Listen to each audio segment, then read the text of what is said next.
Ju njohim me përmbledhjen javore të lajmeve. Kjo është Radio Shtat. Partia Socialiste nuk do të marrë në shqyrtim kërkesën për heqjen e imunitetit të zëvendës kryeministres dhe deputetes Belinda Balloku deri në një vendim të gjykatës kushtetuese. Kryetari i Kuvendit të Shqipërisë Niko Peleshi në konferencën e kryetarëve të grupeve parlamentare deklaroi se me kërkesë të anëtarëve të Partisë Socialiste, Këshilli i Mandateve nuk do të mblidhet pa u shprehur gjykata kushtetuese. Kjo kërkesë thot Peleshi do të respektohet pasi nuk përbën asnjë shkelje në rregullore, ashtu sikurse janë respektuar qëndrimet e të gjitha palëve. Unë si kryetari i Këshillit jam i detyruar të mos injoroj asnjë qëndrim dhe asnjë kërkesë për sa kohë nuk shkel kushtetutën, ligjin dhe rregulloren. Ju kujtoj se jemi brenda afatit 3 mujor që përcakton rregulloria për marrjen e vendimit për pranimin ose rrëzimin e kërkesës, tha kryeparlamentari Niko Peleshi. Ministri i Drejtësisë i Shqipërisë, Besford Lamallari, kritikoi Inspektoratin e Lartë të Drejtësisë se nuk po përmbush siç duhet misionin kushtetues për garantimin e standardeve të larta profesionale dhe disiplinore në sistem. Në ceremoninë e hapjes së vitit të ri gjyqësor, Lamallari nënvizoi se pavarësia e drejtësisë nuk mund dhe nuk duhet të keqpërdoret si alibi për mosveprim, për zvarritje apo për mungesë përgjegjëshmërie.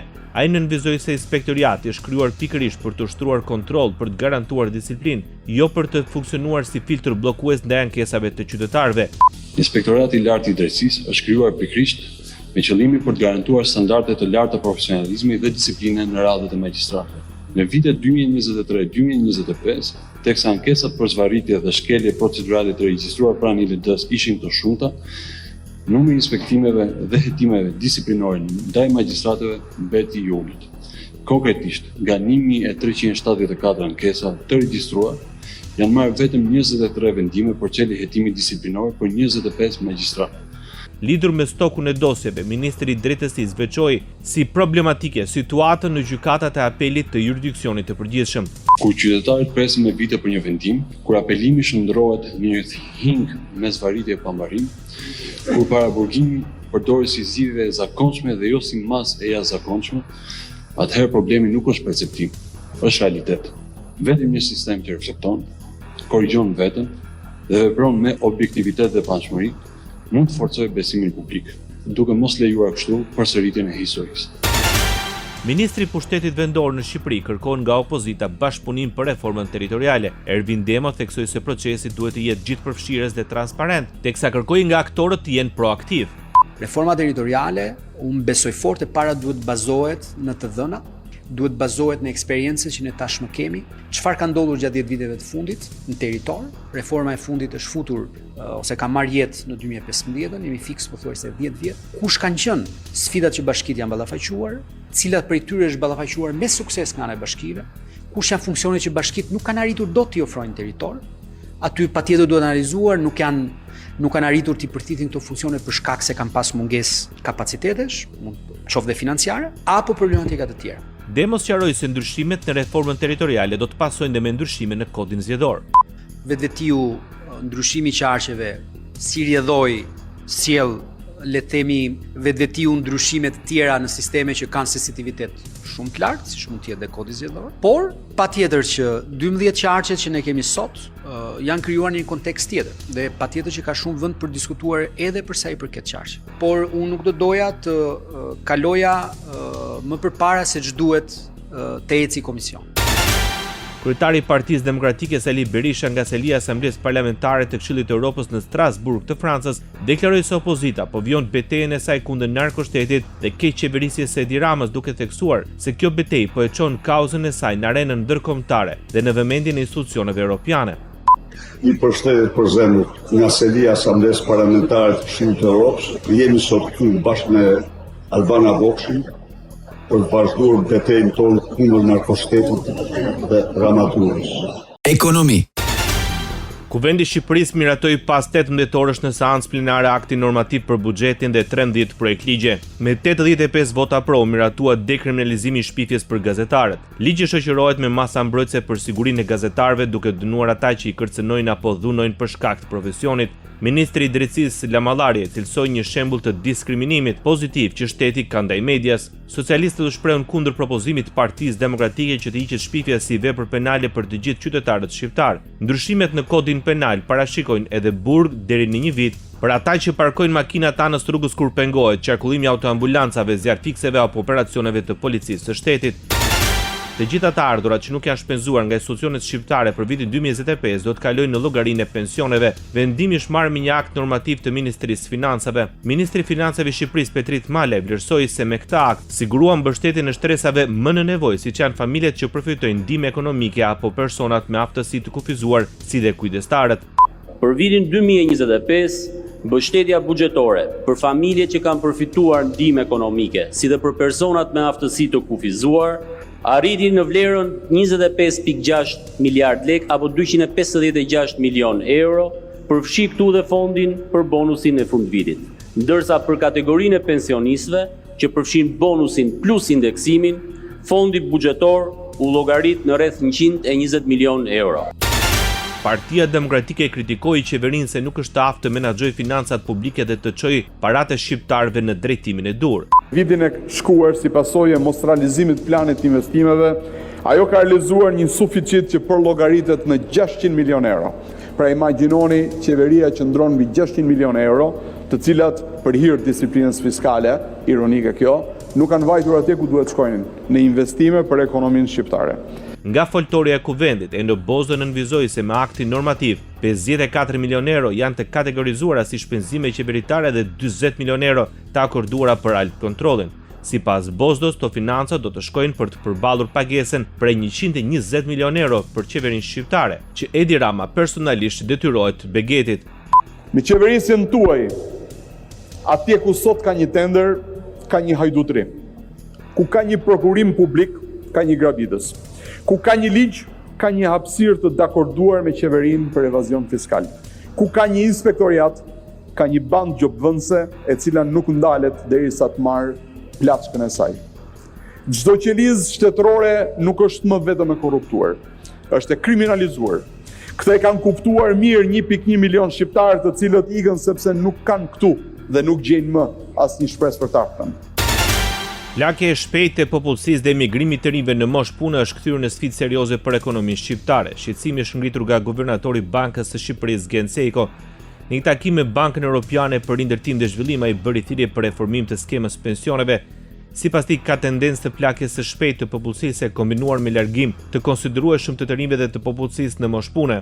Regjistrimi i popullsisë i vitit 2023 evidenton rreth 2.4 milion banor, afërsisht 1/3 më pak krahasuar me vitin 1990. Ndërkohë mosha mesatare ka arritur pothuajse në 43 vjeç.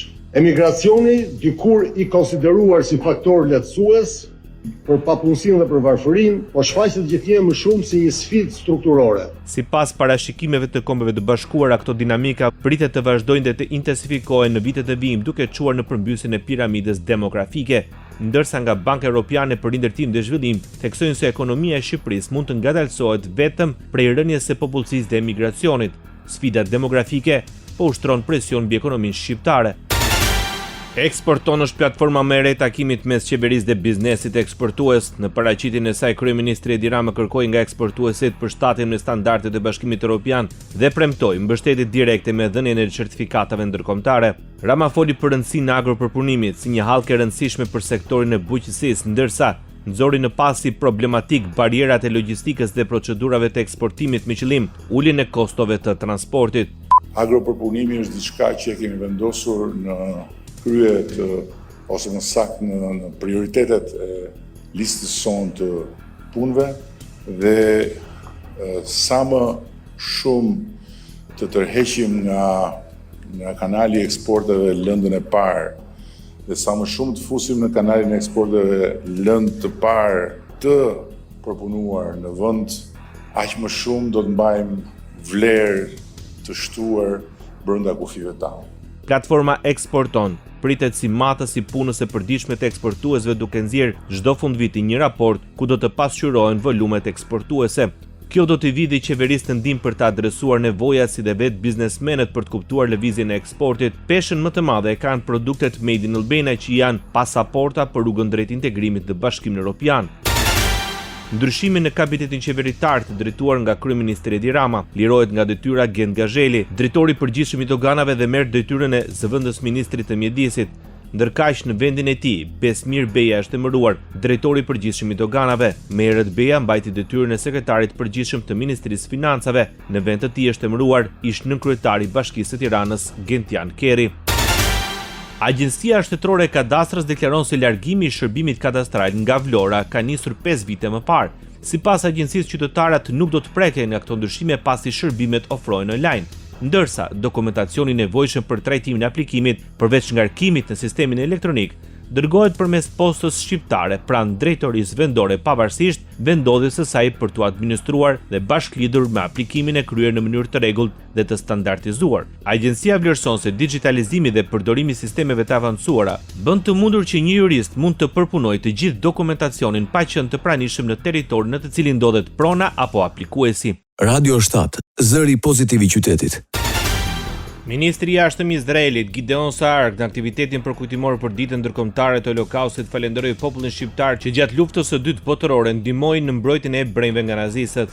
We will never forget the Jewish people, and the state of Israel will always be grateful for your courage in saving Jews and for choosing the right side of history. Ne nuk do të harrojmë kur këtë.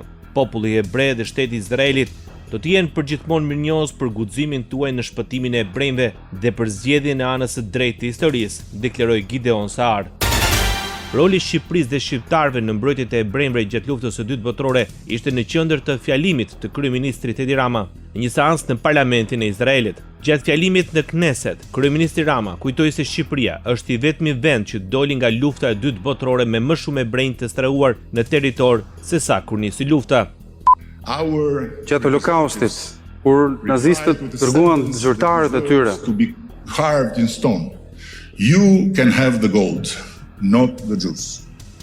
Dërguan Norm Baherin tek populli shqiptar. The gold was theirs to take. Shqiptarët thanë mund të na merrni floririn, por hebrejt nuk i japin. That is not legend. Kjo nuk është një legjend. Where Jews were not hidden from society, but they were hidden by society. And if you want the explanation of this miracle, you do not need a political theory or a rabbi. Although I know rabbis can explain the most difficult things with the Nuk i duhet as një rabin për të shpjeguar këtë mrekulli që kanë bërë shqiptarët. You need only one sentence. Ju duhet vetëm një fjali. Our first written law, the medieval code of honor. The house of the Albanian belongs to God and the guest. Not the guest you invite. Shtëpia e shqiptarit i përket Zotit dhe mikut. Kjo është ajo fjali që e shpjegon këtë. The stranger who needs help and betraying that guest. Dhe të tradhtosh mikun is the most unforgivable crime. Është krimi më i pafalshëm që mund të ndodhë. With shame and punishes all your family with exclusion from the life of the community. Është një krim, një vepër që të përjashton dhe të dënon nga pjesa tjetër e shoqërisë. To be Albania's guest when the most fearsome machinery of death humanity. Ju mund të ishit, ndërsa nuk munguan dhe premtimet për hapjen e muzeut në Vlorë mbi veprat e popullit shqiptar për të shpëtuar hebrejt. Si përfaqësuesi i Shqipërisë në bordin e paqes, Rama tha se në ripin e Gazës nuk mund të ketë paqe pa çarmatosin e xhelatit Hamas, duke shprehur mbështetjen ndaj Izraelit. Krerët më të lartë të shtetit në Izrael kujtuan kontributin e Shqipërisë në shpëtimin e hebrejve. Për kryeministrin e Izraelit Benjamin Netanyahu, Shqipëria ishte ishulli i paqes në oqeanin e së keqes. Ajo që nuk duhet të harrojmë është shembulli i atyre njerëzve që ndihmuan hebrejt të shpëtonin persekutimit. 10 qindra shqiptar rrezikuan jetën e tyre për të shpëtuar hebrejt, ndan bukën me ta, tha mes të tjera kryeministri i Izraelit Benjamin Netanyahu. Kjo është historisë që ju thatë që frymëzon filma. Njerëzit duhet të njohin rolin e jashtëzakonshëm, rolin moral që Shqipëria luajti gjatë orëve më të errta të historisë njerëzore. Kjo është ajo frymë që ju vazhdoni ta ushqeni dhe sot, miku im i mirë Edi, ju qëndroni me kuraj kundër atyre që duan t'ju sprapsin, ju qëndroni krah së vërtetës, ju qëndruat krah Izraelit kur u sulmuam nga barbarët. Busulla juaj morale nuk u lëkund. Dhe kjo është diçka që ne e vlerësojmë thellësisht dhe që ju shenjoni si një udhëheqës të jashtëzakonshëm të popullit tuaj dhe mendoj për ato segmente njerëzimi që duan që Kryetari i Parlamentit Izraelit, Amir Ohana, vlerësoi mbështetjen e vazhdueshme të Shqipërisë për Izraelin duke mos zgjedhur komoditetin e të qenit neutral në linjë diplomatike të Tiranës zyrtare. Duke nisur dhe mbyllur fjalën e tij në gjuhën shqipe, drejtuesi i Kneset falenderoi kryeministrin Edi Rama për qëndrimin e tij në mbrojtje të popullit hebre. kur shumë vende kanë hezituar, ju qëndruat i palëkundur. Ju nuk hodhët syt tek zona e gri e diplomacisë, por zgjodhët ngjyrat e shëndritshme të së vërtetës. Kneseti që përfaqëson popullin e Izraelit vlerëson thellësisht mbështetjen tuaj të palëkundur për të drejtat e Izraelit dhe do të thoja detyrimin për të mbrojtur popullin e Izraelit me qartësinë tuaj morale duke e thirrur të keqen me emrin e vet. Kryetari i Parlamentit të Izraelit. Lideri i opozitës izraelite, Yair Lapid, rrëfeu para kryeministrit Edi Rama se si sipas tij hungarezët dhe austriakët ndihmuan nazistët për të kapur baban dhe gjyshin e bret, të cilët u eliminuan më pas në kampet e përqendrimit. Gjatë fjalës së misardhjes që mbajti në Parlamentin e Izraelit në derë të kreut të qeverisë shqiptare, Lapid kujtoi se gjatë luftës së dytë botërore Shqipëria është i vetmi vend në Europë që refuzoi të dorëzonte tek nazistët hebrejnë. Zoti kryeministër, nazistët çuan babain tim në geton e Budapestit dhe hungarezët ndihmuan për këtë. Dhe gjyshi im u vran në kampin e përqendrimit të Mauthausenit dhe austriakët ndihmuan dhe në fakt edhe stërgjyshja ime vdiq në Auschwitz dhe policia polake ndihmoi të mbante të burgosur ata që donin të radiseshin, vetëm shqiptarët thanë jo. Ta lideri i opozitës izraelite, Yair Lapid. Në ditën e kujtesës për viktimat e Holokaustit, presidenti i Republikës Bayram Begaj përsolli një mesazh ku theksoi rëndësinë e angazhimit dhe përgjegjësinë e përbashkët për mbrojtjen e dinjitetit të patjetërsueshëm njerëzor dhe të drejtat universale për të jetuar në paqe. Dita e kujtesës duhet të shërbejë si thirrje ndërgjegjes kolektive për të mbrojtur me humanizëm dhe përgjegjësi të drejtën e të gjithëve për të jetuar me dinjitet dhe në paqe, sepse të gjithi kemi parë pasojat e tmerrshme të urrejtjes etnike, racore, fetare dhe të antisemitizmit, shkruan Bayram Begaj. Në këtë mesazh, presidenti i Republikës vlerëson tolerancën dhe humanizmin e shqiptarëve në mbrojtjen dhe strehimin e hebrejve përgjatë ditëve të errta të nazizmit. Ministrja për ropën dhe punët të jashtme Lisa Spiropali në aktivitetin përkujtimor me rastin e ditës ndërkombëtare të përkujtimit të Holokaustit në temën Ura që lidh brezat, kujtoi se si Shqipëria ishte i vetmi vend në Europë që përfundoi luftën me 15 herë më shumë hebrejnë se kishte në fillim të saj. Në një kohë kur edhe vende shumë më të pasura e të ashtu quajtura më të qytetruara ran pre e një flame totalitare që i zhveshi nga kodet njerëzore e morale, Shqipëria pikrisht në kodin e saj moral gjeti forcën për të mbrojtur të ndryshmin dhe për të nderuar jetën.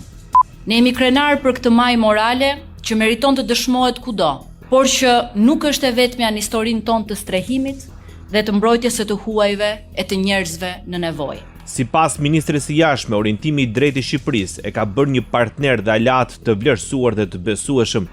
Shqipëria vendosi të bashkohet kartës së bordit të paqes së presidentit Trump përmes pjesëmarrjes së kryeministrit Rama si një vend që ka dalë nga errësira e totalitarizmit, me një vllazëri fetare shëmbullore dhe pa çarje etnike. Shqipëria ka që dëshmon e ofron botës dhe në këtë format, me qëllime fisnike për zgjidhjen e konflikteve të vjetra e të reja.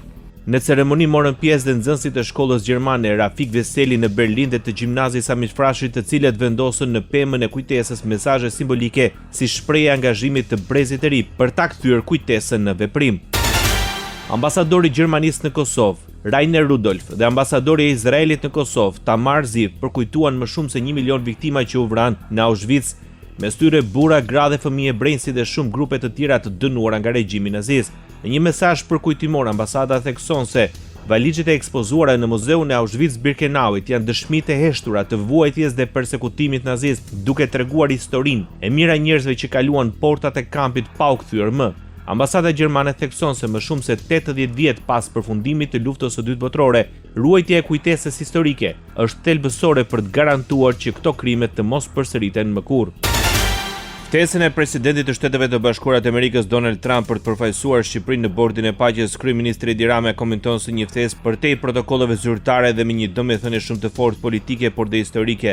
Ftesa u mirëprit, u pranua, u ratifikua dhe në formën e një projekt marrëveshje, projekt ligji në Kuvendin e Shqipërisë dhe Shqipëria si një shtet që ka zgjedhur paqen si busullën e vetë të përhershme dhe që ka ditur të kontribuojë në tryeza të rëndësishme ndërkombëtare e pranoi me një po të fortë edhe me votat e atyre që deri në momentin që votuan nuk lanë gjë pa thënë, po përkatësinë në këtë bord. Në podcastin e tij flasim kreu ekzekutivit përkujtoi dhe masakrën e 21 janarit të vitit 2011 ku i bëri thirrje prokurorisë posaçme që të kryej me rigorozitet dhe në mënyrë shtruese punën e timore me qëllim vënien e përgjegjësve të masakrës para drejtësisë penale. Ndoqët për mbledhjen javore të lajmeve. Kjo është Radio 7, zëri pozitiv i qytetit.